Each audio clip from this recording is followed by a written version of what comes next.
ایک شخص ہر روز رات کی تنہائی میں اللہ تعالیٰ کا ذکر کیا کرتا تھا۔ اس کام میں اس نے کبھی ناغہ نہ کیا تھا۔ ایک دن شیطان نے اس کے دل میں وسوسہ ڈالا کہ اے شخص، تو ہر روز رات کو اللہ اللہ کرتا ہے اور ایک مدت گزر گئی اس کام کو کرتے ہوئے، لیکن کیا کبھی ایک بار بھی اللہ تعالیٰ کی بارگاہ سے جواب میں لبیک ہوئی؟ تو کس عاجزی اور انکساری سے اللہ تعالیٰ کا ذکر کرتا ہے، لیکن بارگاہ خداوندی سے تجھے ایک جواب تک نہیں آیا۔ اس شخص کے دل میں اس خیال کا آنا تھا کہ وہ پریشان ہو گیا اور سو گیا۔ خواب میں اسے حضرت خضر علیہ السلام کی زیارت ہوئی۔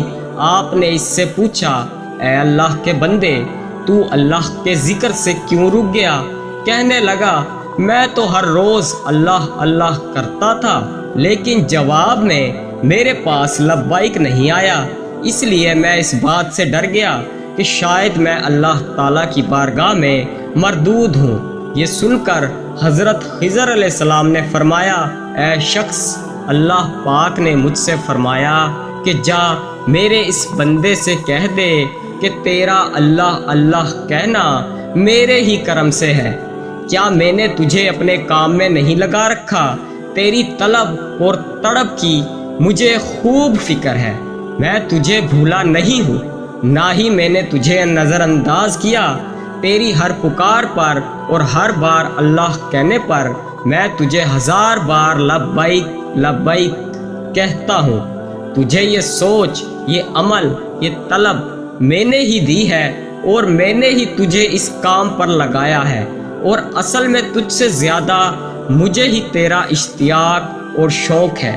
اس شخص نے یہ خواب دیکھا تو ہڑبڑا کر اٹھ بیٹھا اور فوراً صدقے دل سے تائب ہو کر اللہ تعالیٰ کے ذکر میں مشغول ہو گیا۔ اللہ تعالیٰ ہم سب کو نیک عمل کرنے کی توفیق عطا فرمائے۔ دوستو، اگر یہ سبق آموز واقعہ آپ لوگوں کو پسند آیا ہے تو ویڈیو کو لائک، شیئر اور چینل کو سبسکرائب کرنا نہ بھولیں، تاکہ مزید ایسی ویڈیوز آپ کو دیکھنے کو ملتی رہیں۔